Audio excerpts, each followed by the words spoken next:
Well, hey folks, Real Honesty with Jar Mithlin. I'm Jar Mithlin's Rapid Fire episode 55, where I'm not going to be nice during this. I'm just not. After this little bit, though, because this is coming off the heels of the death of Bruno Sammartino, which is unfortunate. Very unfortunate. The man survived so much from an early age, became one of the greatest legends of all time, did so many great things in the business, and helped get wrestling where it was today. He was one of the big guys that did that. To his friends, his family, and his colleagues. I mean, my thoughts go out to you. I did a tribute show earlier. I encourage other wrestling fans to do the same. I hope that everybody can have the memory of Bruno Sammartino live on, because it's truly what he deserves for the great things he did.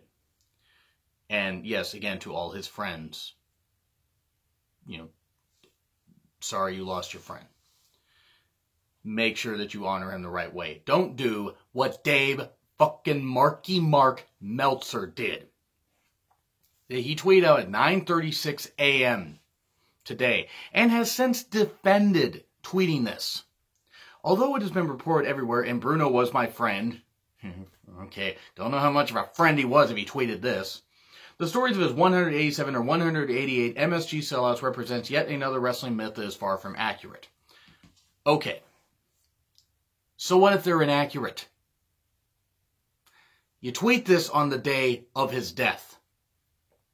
I mean, Jesus Christ. I mean, Meltzer will never watch this. And I don't really give a shit if he does. I don't give a shit if he does, or Brian Alvarez, that other fucking stooge. I don't care if he fucking watches this either. Yeah, I'm just a wrestling fan. I'm not claiming to have known Bruno. I'm not claiming to have had sources. And I'll never claim that. I give my opinions as just a wrestling fan. I don't care if that stuff's true or not. If the numbers 187, 188 is 8 sellouts, is 800 sellouts, is 4 sellouts, I don't care. The timing of this bullshit is what bothers me. It's another reason why Dave Meltzer keeps losing respect over and over, and that in defending Michael Elgin. Good job there, Dave. Real good fucking job there.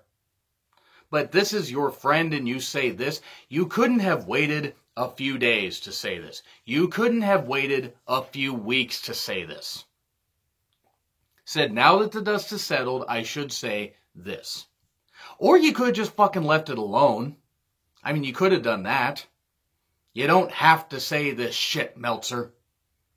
You fucking idiot. And, I mean, why do people think that this guy is like the end-all be-all as far as wrestling? Like his star ratings and stuff like that. That's the one fucking thing I just don't understand. Oh, he gave 2 5-star ratings to 2 WWE NXT matches. Fantastic. He still thinks the Young Bucks are the best damn tag team in wrestling, or at least it seems like he does. He likes PWG, which, I mean, I don't get, but whatever. I'm not going to fault the PWG guys. But people treat him like he's like he's a god of wrestling. And he's not. He's really not. Now, is he a terrible human being? Well, this tweet kind of indicates he really ain't the most sensitive guy in the damn world. And considering I believe he lost his father sometime last year, you think he'd be a little more sensitive to the death of people that could affect, that could affect the lives of many. That many would feel, heartbroken over. You think he would have maybe not tweeted this. Had he tweeted this yesterday, just as something to say, and then Bruno had died today, okay. It would have been ill-timed, but it would have been before Bruno's death. But since he tweeted this here, he has the right to say this, or he doesn't want fallacies to be exposed in the wrestling business. Dave, as much as I love wrestling, it is about men in tights, oiled up, play wrestling. Now, granted, there are legit real athletes that train for years and years and years and do this, the men and the women and that kind of stuff. But if you boil it down, that's basically what it is. It's just guys doing scripted moves for the entertainment of the audience. I don't care as much about wrestling figures and stuff as people do. Now, I don't know if the 187, 188 MSG sellouts were accurate. I don't care. I know Bruno was a huge star and a huge draw, and that's how I choose to remember him. You know, wrestling journalism is kind of ridiculous if you think about it. Now, I want to say that, after saying that, there are some cool people that I follow that actually appreciate what wrestling is and do it from a fan's perspective. And they know who they are. There's a really cool guy on the East Coast that I talk to. And I'm not going to mention him by name, but he knows who he is, who I've called in on his radio show a few times, because he has been generous enough to invite me. And I appreciate that, and I would love to be on your show again. Really, I would. And I'm sorry, I'm not fired up at you. I'm really, really not fired up at Meltzer. But he's somebody I respect. I have no respect for Dave Meltzer. I don't wish death or injury on him. I don't wish he's unable to get his, to be unable to earn a living. But Meltzer showed himself to be a real prude here. Whether he was your friend or not, you do this. You do this bullshit. That's fucking trash. And that's why is Meltzer better than Russo? Well, yeah, I mean, a dead antelope's better than Russo, and actually probably could write a better storyline. But Meltzer's just shown himself to be more and more of an idiot and believing his own hype. I'm not saying the guy doesn't know shit. I'm not saying the guy hasn't studied up on stuff. Because clearly he has. They featured him a little too much in the Andre the Giant documentary, by the way. And that is something that I did a review of, and I encourage that you check it out if you would like. I mainly encourage you to check out the Andre the Giant HBO special, as it was damn good until it became the Hogan Vince show. And Vince basically admitted that he used Andre up and threw him out. Because Vince is a great guy. Not that he's the only wrestling promoter to do that. But Meltzer's saying this. He already gets enough flack for kind of being a head in the clouds jackass. This is now just being egotistical for the sake of being egotistical. He couldn't have timed this tweet worse. Unless it was like literally a minute after WWE posted something, he posted that.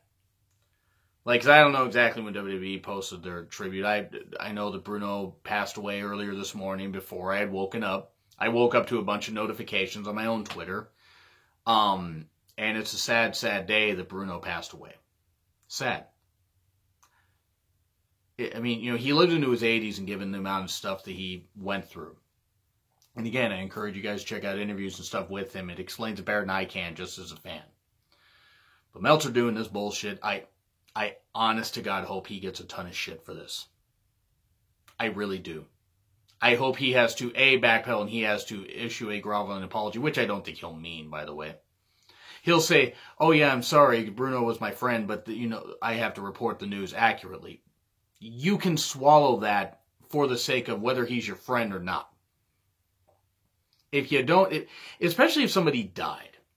Like, there are some wrestlers that passed away in 2015, 2016, last year also, that I didn't do tribute shows on. Now, some of that was I didn't watch enough of their career. Some of that was I wasn't big fans of them. And I left it alone. The reason to leave it alone is because that way you let the people that actually did like him honor them. He didn't need to say this. And he's showing a tone-deaf, just mindset about this. And he really should have not said this, and it's really dumb. Like, Meltzer showing a big... I'm not going to claim to be any kind of goddamn white knight. I ain't going to claim to be any kind of this bullshit. I make my comments, I make my mistakes, I do all this kind of stuff on a variety of topics. This was ill-advised. If I'm saying something was ill-advised, pretty bad. Because I have almost no filter. Bruno Sammartino just died, you were his friend, you said this? Boy, some friend you were, Dave. I mean, good God, reporting the facts and having a heart is, I guess 2 different things. Not one and the same. I guess you could have just, had a heart and not done this. And folks, I'm going to be right back with another little rant. No, I'm going to be right back. I'm going to pause this video and be right back. Alright, folks, quick little break while I synced up another story. Something that really pissed me off also. And thank you guys for sticking with me. I mean, granted, I was only gone for like about a minute, but, thank you still for sticking with me just the same. So, This has to do with Superstar Billy Graham. I will be brief here because this has to do with, this was something that he wrote on his Facebook page, which I'm amazed his roid-addled ass can actually even get on Facebook. Or that he doesn't consider Facebook evil, considering he thinks every other goddamn thing's evil according to his Bible. That he follows so well by not judging people, by the way. And I have my own opinions on that, but let's see. Ronda Rousey versus Triple H. First off, to the fan who wrote, I find Ronda Rousey's use of Piper's gimmick nauseating. You, my brother, are dead on, man. He finds it, basically, I find it a total insult and absolutely reveals that she does not have an original thought in her head. This is coming from a guy that abused so many goddamn roids and was so terrible to his wife who wanted children, and he kept doing roids and making her inject roids into him that he became sterile and couldn't give her children because he was a selfish, worthless, roided up prick. There's a shell of what he was because he had a look and he had a gimmick and that was it. He couldn't fucking wrestle at all. If he hadn't had that body, he would have been thought of as nothing. But then, damn, can't she be original at anything? This shows you how shallow she is. And by the way, I'm a fan of females being in the main event. Sure you are, Billy. Sure you are. This is why I put up this photo of Amanda Nunes kicking her ass in 48 seconds. She looked pitiful. TKO in 48 seconds on December 30th, 2016 by Nunes, a real fighter, and Rousey just a jobber.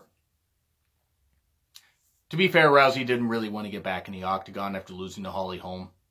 Nunes was going to school her, whether it was 48 seconds or a minute and 48 seconds. Okay.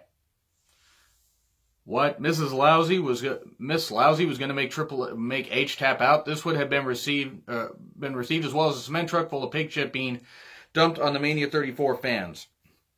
At least they made it to WrestleMania, Billy Graham. What'd you do? Oh yeah, you were in Crockett Promotions. And then came back as the tie-dye wearing, bad hip walking superstar. With a tarantula on your head for some goddamn reason. And the tarantula, quite frankly, was a better bumper than you ever were. God, folks, what is the WWE thinking? Well, paying you is a bad idea to be any kind of consultant. Ronda Rousey is not a god of some kind, but a mere female ex-UFC failure that got her flat ass kicked twice on the way out. Now this is nauseating. I demand that you fan respond to this crap that WWE is trying to lay on you by even thinking about her making Triple H tap out. God, this makes me sick. Well, it's not our fault, Billy Graham, that you haven't been able to understand anything about wrestling for the last few years and that you got into the Hall of Fame after getting a liver transplant that you didn't fucking deserve. It should have gone to somebody that could have benefited from it because you got your second chance in life, and what the fuck have you done with it? Oh yeah, you've been a bitter, stupid shell of an old man. And then, of course, like, what does he say? Let's see. To get over... Hang on one second. Basically, he pretty much just buries the whole damn thing. Just buries the whole damn thing. That's all he does. He just buries Ronda Rousey as not honoring Roddy Piper's legacy. Okay. If we had not gotten the backstory that Ronda Rousey and that had gotten permission from Roddy Piper and Roddy Piper's family to use the Rowdy Ronda Rousey, Rowdy name for Rowdy Ronda Rousey and the look and that kind of stuff. Okay, she was just ripping it off and just pissing on Piper's legacy and just doing it to be a heel. Okay, that would be perfectly justified. That'd be perfectly fucking justified. But no. Piper did give that permission. His family signed off on it. That leather jacket that she wears was Piper's jacket given to her, I believe, by his son. Colt or Colton. I forget the exact name. But the whole point is the family is happy about it. Ronda loves the wrestling business. Ronda respects the wrestling business. What did you ever respect, Billy Graham? What did you respect besides doing roids? And being a terrible husband to your wife? And being a terrible worker? And honestly, a terrible human being? What did you ever respect about wrestling? You got into wrestling because you flamed out as a bodybuilder. And then you became such a big draw, and then they took the title off you. Maybe they took the title off of him too soon. He probably should have actually had it for about 1.5 years. My personal opinion. Because he was drawing really well and he was getting over, even as a heel. But then after that, he went all downhill. But if you look at his matches, and I've seen a few of them, I've done a few reflections on some of his shows. You know, some shows that had his matches on there. A couple ones that had him versus Dusty Rhodes. Dusty Rhodes in the 70s, an incredible worker. I mean, Dusty was an incredible worker even into the 80s, even as mileage and age and everything caught up with him. But Dusty Rhodes also had wrestling ability and charisma. And he maybe not have been able to do a lot, but he could do a lot. He could do a little bit very well. Billy Graham really couldn't. He hits a double bicep pose. He could kind of do a bear hug, but his punches looked like shit. His offense looked like shit because he couldn't fucking work. And I bet you part of the reason he's sad or he's angry about it or whatever, he's angry at Ronda Rousey, he's angry at Chris Jericho. That was a 2-3-year-old clip. I guarantee you the reason he's angry is because he's seen that maybe if he wasn't such a bitter little bitch and a bitter, stupid man, the WWE might be willing to bring him on TV. Maybe he would be more welcome in wrestling circles. And I would actually say this to his fucking face, by the way. Because as a wrestling fan, I find him shitting on current talents ridiculous. Now, I admit I was shitting on Ronda Rousey thinking she wasn't going to do very well. Thinking, this is not going to be good. She won me over at WrestleMania 34. Whether that was all planned out by Triple H or Stephanie or whoever laid that match out. Brilliant job. That was a work of art, Superstar Billy Graham, unlike anything you did. The only reason any of your matches are ever revered is because others worked with you. You beating Bruno wasn't all that great of a match, but Bruno carried you and put you over, even though he shouldn't have had to. But he did, because Bruno was a businessman. Bob Backlund beating you sent you into such a downward spiral that you decided to do a karate gimmick. Even though you don't even look like you could hit a fucking chop. You couldn't hit a fucking chop on something that was 1 foot away from you without making it look like, eh. I mean, he had the great look. He had the promo, and that was it. And that's part of the reason I think why Superstar Billy Graham's so upset. He was a flash in the pan as far as a talent. As quickly as he rose, he fell fast. And he had the hip issue, the foot issue, and then he got a liver transplant. And again, he didn't deserve. I mean, he got it, whatever. I mean, okay. But he seemed grateful for it at the time and has done nothing with it but be bitter since. That's the thing, if you get a heart transplant, liver, lung transplant, if you get an organ transplant that helps give you a second chance at life and you don't do some good things with it, say, hey, this is the great thing about it. If you just want to become bitter and a shell of who you were, more of a shell than who you were, that's on you, especially if you're famous and you want to take, you get an organ from somebody and don't want to do something good with it, that's your problem. But even if you're a regular person, you don't do that. If I had to get, say, a heart transplant or a lung transplant, just saying, I would do my best to promote organ donation, and actually I would just do that anyway, but I promote that if you're unable, be an organ donor, that way if you're unable to, go on, people could, benefit from your organs. Give a second chance of life. You could live on in somebody else. This is sounding almost like a weird, PSA, so I'm going to stop that. But bottom line is, Superstar Billy Graham, guy's piece of shit. Piece of shit. That's it. I've ranted about him probably in about 3 videos. And I think that's about it. But Superstar is probably upset because people seem to forget about him. Well, yeah, because he's a fucking joke. I mean, you can think he's one of the greatest superstars of all time. He could have been if he actually knew how to work and he actually had been able to adjust with the times, but he couldn't. And that's just really all I got to say about that. Ronda Rousey does Roddy Piper's memory proud. My opinion. And if his family signed off on it, that's good enough for me. So that's what I got to say. What do you guys have to say? What do you guys have to say about what Meltzer said, the stupid fucking mark that he is? What do you guys have to say about Superstar Billy Graham? Let me know in the comments. What are some topics you would like to see me tackle on future Rapid Fire episodes? Anything new? Anything, whatever? Let me know in the comments. Let me know on Twitter. DM me if you would like. I'm willing to listen to mostly, well, any and all topics, but there are some I may pick and choose not to do. Anyway, like, share, comment, subscribe. Twitter link in the description. It's been Real Honesty with Jar Mifflin. I'm Jar Mifflin. I will see you soon.